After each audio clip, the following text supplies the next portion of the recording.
Well, in our vegetable garden, we're doing a lot of harvesting right now, and what I wanted to start with today and show you are some of the squash that we're growing. Our summer squash, some of them are pretty much in full production, and we've got some new ones for us in the garden, and some of them are actually new out this year. And the first one is here.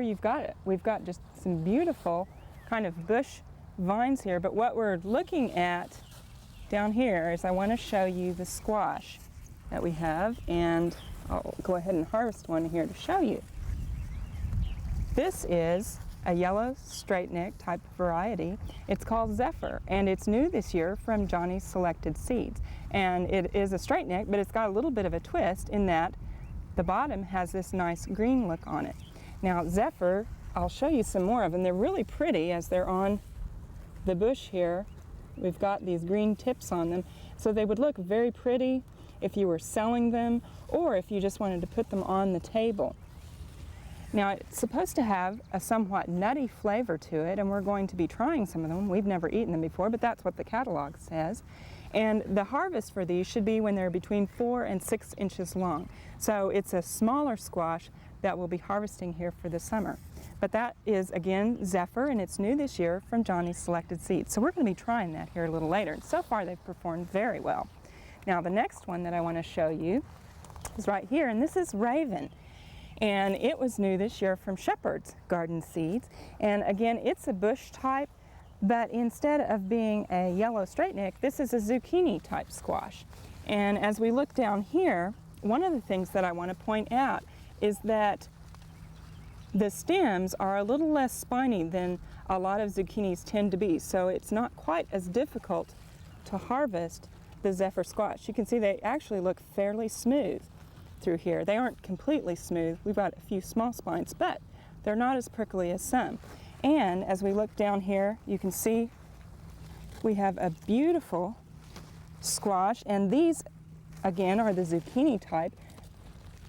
Their skins tend to stay tender, and so you can actually harvest them when they're young like this with the blossom still on, or you can wait and let them get larger and they won't get tough like some of the zucchinis do. The other neat thing about this is it's an early season crop. It'll be ready in 42 days. So this would be a good candidate to plant again and have some of the summer squash in your fall garden, because it's a really quick crop that we can get off very early, and it should be very nice and tender.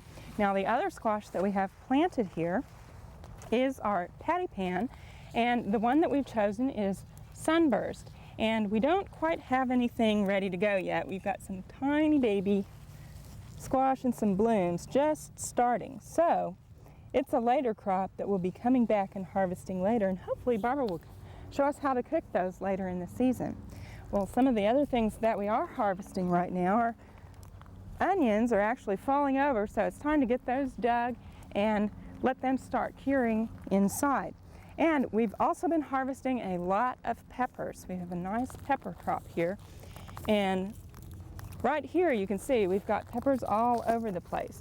Now, one of the things that you don't necessarily think about, for most of our vegetables, we actually harvest those in the morning because you like to be out there when all the plants are turgid. Peppers, however, tend to be very brittle. You know, you've noticed you're picking your peppers and some of the plant will come with it a lot of the time. A better time to harvest peppers is actually in the afternoon when the plants are a little kind of wilty, and that way you won't break them. And the other thing is, remember to go out with your clippers in hand, because we'll tend to go out and we want to just pull them off the plant, but what happens is we'll actually be breaking branches off. Just train yourself to get in the habit of taking your clippers and just harvesting those peppers with your clippers, and then you won't pull your plant apart quite so easy. Well, since we have so many peppers that we need to harvest, Barbara is going to show us how to cook with them. Summertime is a good time to increase the amount of functional foods that you're feeding your family straight out of your garden. Functional foods, remember, are those that decrease your risk of developing some kind of chronic disease or condition that reduces your health later on in life. So today we're looking at a couple of foods in particular that have those features to them. Tomatoes are one. Now tomatoes are high in something called lycopene. Lycopene is a very helpful phytonutrient. It reduces your risk of cancers later on in life, particularly associated with reduced risk in prostate cancer. Cooked tomato products are a better source, but raw tomato products will also help. So we're going to look at a raw tomato salad that also contains cucumbers. Now, cucumbers are not so much of a functional food, but we're interested in having them because they do add a lot of flavor as well. The other functional food we're interested in looking at today are banana peppers. Now, banana peppers are low on the heat scale along with bell peppers. They're like one step up on the Scoville heat unit measurement scale, so they're a very mild pepper. And those of you who come from a further place north like I do, this may be the first step as you delve away from banana peppers to get into the enjoyment of all other kinds of peppers. But these are also high in vitamin C, which reduces your risk of developing some kinds of cancer later on. So they also are a functional food. Now let's look back to what we're going to do with these ingredients today. All of these are going to be things that come ripe at pretty close to the same time, which is a real advantage because lots of times we get recipes for summer garden foods where you have blueberries connected with corn and they're not coming off at the same time, so you have to use one frozen or buy something that's more expensive. This one we have tomatoes, and I've not peeled them, I've simply chopped them up. Now you could slice them or use some other alternative, but I like to get things down so that they're easy for the consumer to eat when they sit down to the table. Now in addition to that, we have a cucumber that we've peeled. Now I've peeled this one not so much to remove any potential wax if you purchased it at the store, but because we're going to marinate it. And during the marination process, the skin is going to turn browner or yellower, and so it's not going to be so attractive later on. I've also done something that's called scoring. Now scoring simply means that after you've peeled it or before you've peeled it, whichever way you're going to serve it, you take a fork and pull it down the side. Dig it in a little bit, and that leaves a trail. Go all the way around the cucumber that way. And when you're finished, you end up with slices that have this little design all the way around them. So we're going to add these. This is just one cucumber. I had 4 tomatoes, and again, this is a salad, so you could adjust the amounts that you're using. Add your cucumber to your salad and separate the pieces a little bit so that they all are able to be marinated fairly well. To that, we're also going to add 2 banana peppers. Now these I've sliced in little circles, and for those of you who know what calamari is, they have a little bit of that look to them, except they're the wrong color.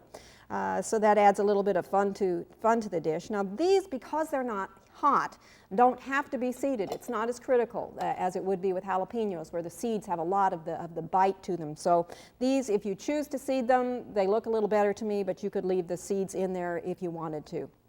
Now also to that, we have some Italian parsley, or if you don't have Italian parsley, you could use regular parsley that's been chopped up. There's about 1/8 of a cup of that. 1 small onion that's been separated into rings. And if you have a sweet onion, like a Vidalia or a 1015, that's real nice. But the other onions, yellow onions, also work very well. And then we also are going to add to this a clove of garlic that's been broken into little pieces or minced, or you could press it if you choose to. Now these you can toss together a little bit, or you can just go ahead and put the dressing on top of it. Now this is not a lot of dressing like we have on some salads. It's more of a marinade. And I have somewhere between 1 teaspoon to 1 tablespoon of sugar, depending on how sweet your family likes things. 3 tablespoons of whichever type of vinegar you think sounds good with this. And then somewhere between 4 and 6 tablespoons of a nice flavored oil, such as olive oil or walnut oil or whatever type you have. And then also on that, you can put a little bit of freshly ground pepper and just a pinch or so of salt, depending on how much flavor you want to add from that. Now this is a marinated salad, so we're going to toss it together gently to let the flavors blend. And then it needs to sit for probably about 30 minutes before the flavors have blended together enough that you get the kind of taste that you really like. One of the nice things about this is that if you have some left over, because it does marinate and continues to have flavors come together, that at the next meal it may actually taste even a little bit better than it did at the first one. Even though because of the acid you may lose some of the color, you're probably going to get a little bit more flavor developed the longer it sits. Do marinate in the refrigerator, however. That's very important during the hot season, that you make sure that foods stay cold during the marination process. When you're finished, you have something that looks like this, and it takes the place of perhaps the green salads as your lettuce disappears from your garden and gives you a new way to use some of that produce that's coming off in abundance during the summer months. Until next time, this is Barbara Brown. We hope you've enjoyed this classic from the Oklahoma Gardening Vault. Remember, even though these tips and techniques are timeless, there's always something new to learn in the world of gardening. By subscribing to both Oklahoma Gardening and OK Gardening Classics, you'll have access to a wealth of gardening knowledge, both classic and contemporary.